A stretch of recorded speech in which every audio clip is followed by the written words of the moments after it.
नमस्कार मंडळी.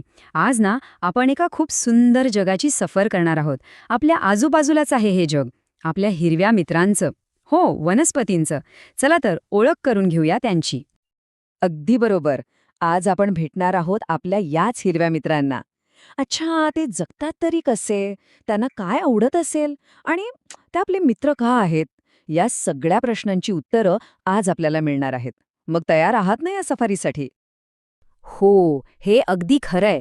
वनस्पती म्हणजे नुसती हिरवीगार झाडं नाहीत बरं का. ती आपल्यासारखीच सजीव आहेत, जिवंत आहेत. आपल्याला जशी भूक लागते, तहान लागते, अगदी तसंच त्यांनाही अन्न आणि पाण्याची गरज असते. म्हणूनच तर ते आपले इतके खास मित्र आहेत, नाही का? चला तर मग आपल्या या नवीन मित्राला जरा अजून जवळून ओळखूया. आता बघा, आपल्याला डोळे, नाक, हात, पाय असतात हो ना? मग वनस्पतींचं शरीर कशाने बनलेलं असतं? चला पाहूया त्यांच्या शरीराचा पहिला भाग. आता एक गंमत आहे. वनस्पतीचा ना एक खूप महत्वाचा भाग असतो, पण तो आपल्याला दिसतच नाही, कारण तो जमिनीच्या खाली लपलेला असतो. काय वाटतं, ओळखलं का कोणता भाग असेल तो? एकदम बरोबर. तो भाग आहे मूळ. मूळ काय करतं तर वनस्पतीला मातीत घट्ट पकडून ठेवतं. पण त्याचं काम एवढंच नाहीये. त्याचं एक अजून महत्त्वाचं काम आहे. ते म्हणजे जमिनीतून पाणी आणि खाण्यासाठी लागणारे सगळे पदार्थ शोषून घेणं. म्हणजे कसा? जसं आपण स्ट्रॉनी ज्यूस पितो ना, अगदी तसंच. ओके, तर जमिनीच्या खालचा भाग तर आपण पाहिला. आता जरा वर येऊया. वनस्पतीला असं सरळ आणि मजबूत उभं राहण्यासाठी कोण मदत करत असेल बरं? विचार करा. जसं आपला पाठीचा कणा आपल्याला ताठ ठेवतो, तसंच वनस्पतीकडे काय असतं? याला म्हणतात खोड. खोड म्हणजे एक प्रकारे वनस्पतीचं शरीरच. मुळांनी जे पाणी आणि अन्न शोषून घेतलेलं असतं ना, ते खोड एका पाईपलाईनसारखं वनस्पतीच्या प्रत्येक भागापर्यंत पोचवतं, अगदी वरच्या टोकाच्या पानांपर्यंत. आता वळूया वनस्पतींच्या त्या भागाकडे जो आपल्याला सगळीकडे दिसतो. हा हिरवागार, सुंदर भाग. काय काम करतो असेल हा? आणि हो, याला म्हणतात तरी काय? ही आहेत पानं. आणि पानं म्हणजे काय? तर वनस्पतीचं किचन. हो, किचनच. ती सूर्याच्या प्रकाशाचा वापर करून वनस्पतीसाठी मस्त जेवण बनवतात. आणि याच जेवणामुळे तर वनस्पती मोठी आणि एकदम हेल्दी राहते.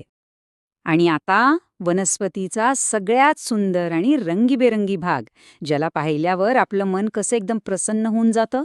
ओळखलत का मी कशाबद्दल बोलतोय? बरोबर ओळखलत. ही आहेत फुलं. ती वनस्पतीला सुंदर तर बनवतातच, पण त्यांचं एक महत्त्वाचं काम सुद्धा आहे. ह्याच फुलांपासून पुढे गोड फळं आणि नवीन झाडं उगवण्यासाठी बिया तयार होतात. म्हणजे बघा किती महत्त्वाचं काम आहे. बरं, आता आपल्याला वनस्पतीचे सगळे भाग तर माहीत झालेत, पण कधी विचार केलाय की एका छोट्याशा बीपासून एवढं मोठं झाड कसं तयार होतं? हा प्रवास आहे ना, खूपच इंटरेस्टिंग आहे. चला तर मग पाहूया वनस्पती कशी वाढते. ही एक गंमत आपण घरी नक्की करून पाहू शकतो. काय करायचं? एका छोट्या कुंडीत माती घ्यायची आणि त्यात मुगाचे किंवा मेथीचे दाणे पेरायचे. त्याला रोज थोडं थोडं पाणी द्यायचं आणि मग बघा, काही दिवसांतच एक छोटासा जादूचा कोंब मातीतून वर डोकावेल.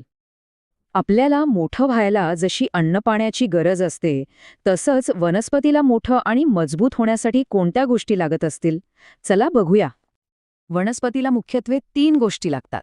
एक, पाणी, जे तिची तहान भागवतं. दुसरं, सूर्यप्रकाश, ज्यामुळे तिला जेवण बनवायला एनर्जी मिळते. आणि तिसरं, माती, जी तिला घर आणि पोषण दोन्ही देते.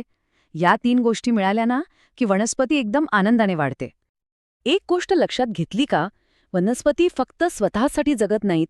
त्या खूप उदार आहेत आणि आपल्याला खूप खूप छान भेटवस्तू देतात. म्हणूनच ते आपल्या खऱ्या मित्र आहेत.